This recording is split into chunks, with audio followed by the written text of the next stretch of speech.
बांग्लादेश में हिंदुओं को मारकर बकायदा मस्जिद से अब घोषणा की जा रही।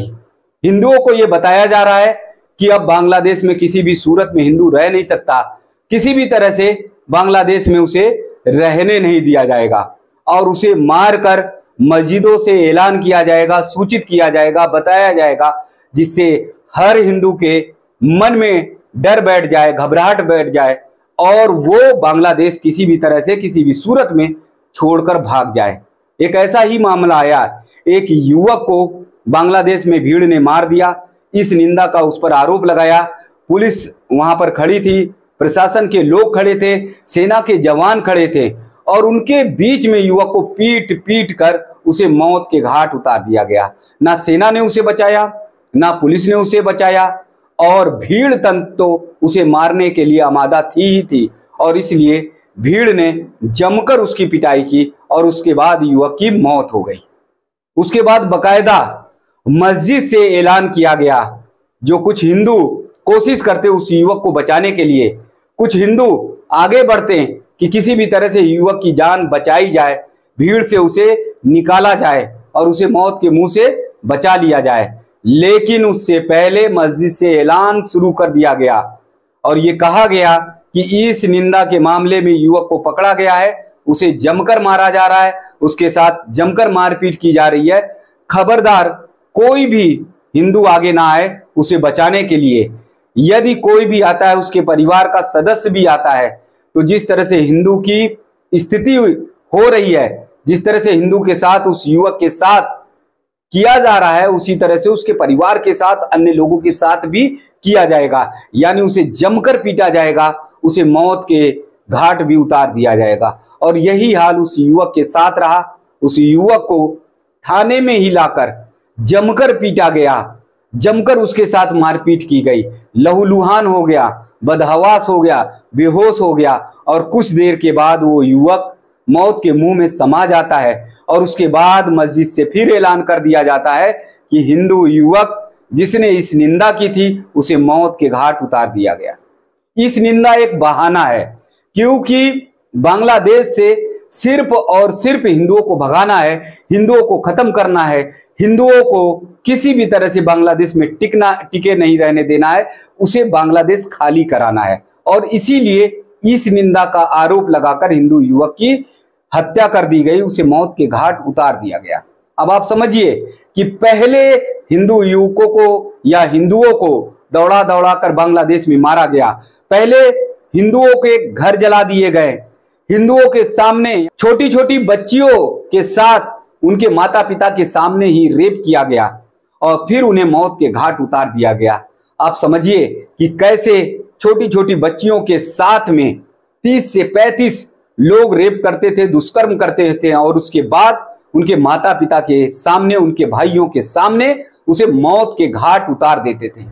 किस तरह से ये दृश्य इतना रूह कपाने वाला, इतना डराने वाला, इतना भयभीत करने वाला वो दृश्य हुआ करता था। कैसे बांग्लादेश का हिंदू और जिस बच्ची के साथ इस तरह की घटना हो रही थी, उनके माता पिता कैसे इन सब चीजों को देख पाए होंगे, किस तरह से बर्दाश्त कर पा रहे होंगे। यानी बांग्लादेश में हिंदू अब डरा और सहमा रह रहा है। बांग्लादेश में हिंदू पल पल मौत की तरफ पहुंच रहा है, क्योंकि ये सारी घटनाओं को देखने के बाद, ये सारा दृश्य देखने के बाद बांग्लादेश का हिंदू पूरी तरह से भयभीत है, घबराहट में है और इसीलिए तमाम बीमारियां, उसे ब्लड प्रेशर हो या तमाम घबराहट की बीमारियां हिंदुओं को अब पकड़ने लगी हैं और हिंदू इन बीमारियों की गिरफ्त में आने लगा है। क्योंकि उसे लगातार रात हो या दिन हो, किसी भी समय चैन नहीं रहता है, किसी भी समय वो सुकून से रहता नहीं है। उसे हर पल, हर समय डर बना रहता है कि कहीं उसे मौत आकर दबोच ना ले, कहीं उसे मौत के घाट उतार ना दिया जाए। उसे हर पल रात में तो खासकर ऐसा लगता है कि कोई भीड़ उसे दौड़ा रही है, कोई भीड़ उसकी तरफ आ रही है और भीड़ उसे मौत के घाट उतारने के लिए आमादा है। हर हिंदू की बांग्लादेश में आज यही स्थिति है। वो इधर उधर अपने आप को छिप छिपा कर किसी तरह से अपना जीवन बचा रहा है। उसका व्यापार पूरी तरह से ध्वस्त हो गया है, सरकारी नौकरियां उससे छीनी जा रही हैं, उसका कारोबार एकदम से समाप्त हो गया है, वो छोटा मोटा काम भी नहीं कर पा रहा।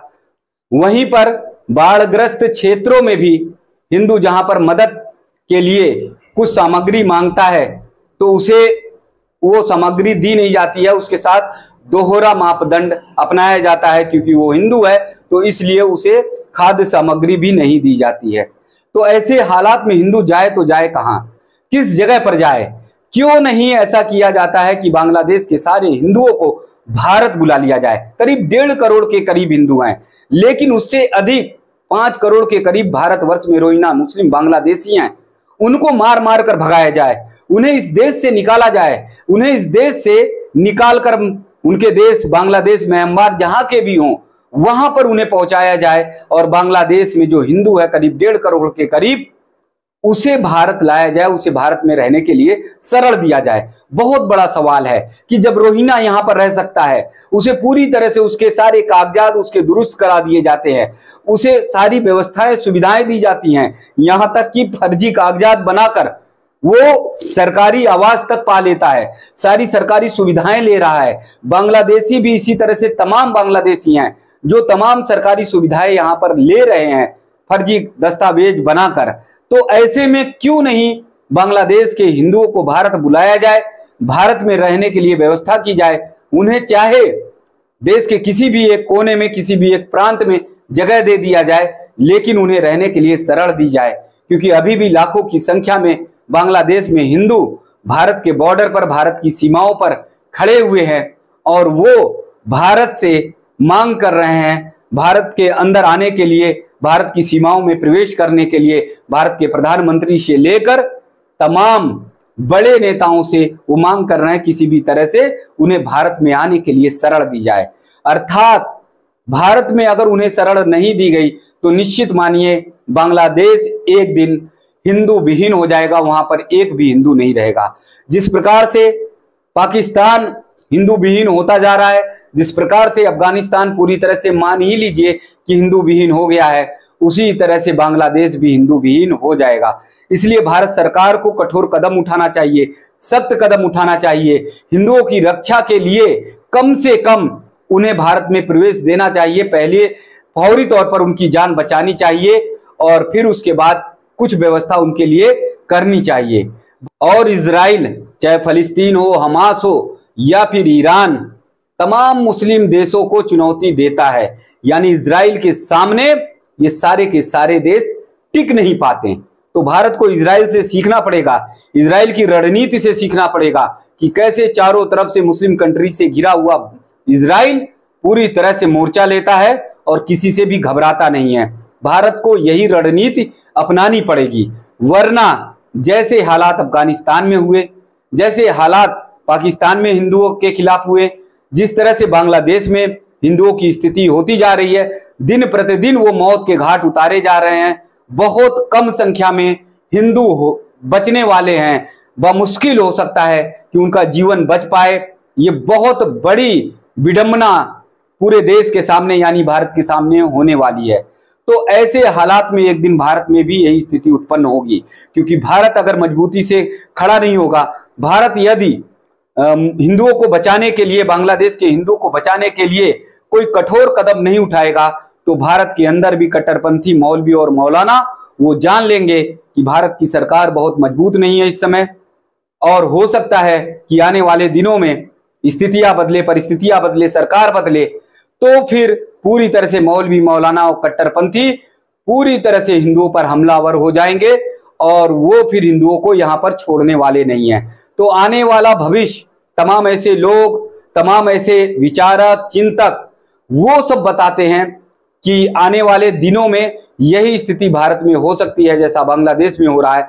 और भारत को जल्द से जल्द कठोर कदम उठाकर कम से कम बांग्लादेश से हिंदुओं को बचाकर भारत लाना चाहिए। अगर भारत हिंदू आ गए तो फिर ये समझ लीजिए कि पूरी दुनिया में भारत की ताकत, भारत की शक्ति का परिचय हो जाएगा और भारत में भी आंतरिक रूप से जो कट्टरपंथी मौलवी और मौलाना है, जो सोचते हैं कि भारत कमजोर हो रहा है, तो भारत की शक्ति, भारत की ताकत को वो पहचान लेंगे और वो दबे रहेंगे। वरना आने वाले 2, 4, 5 सालों में यहां पर भी कट्टरपंथी मौलवी मौलाना कुछ भी कर सकते हैं, क्योंकि यहां का भी कानून बहुत मजबूत नहीं है, यहां की भी कानून व्यवस्था बहुत सशक्त नहीं है।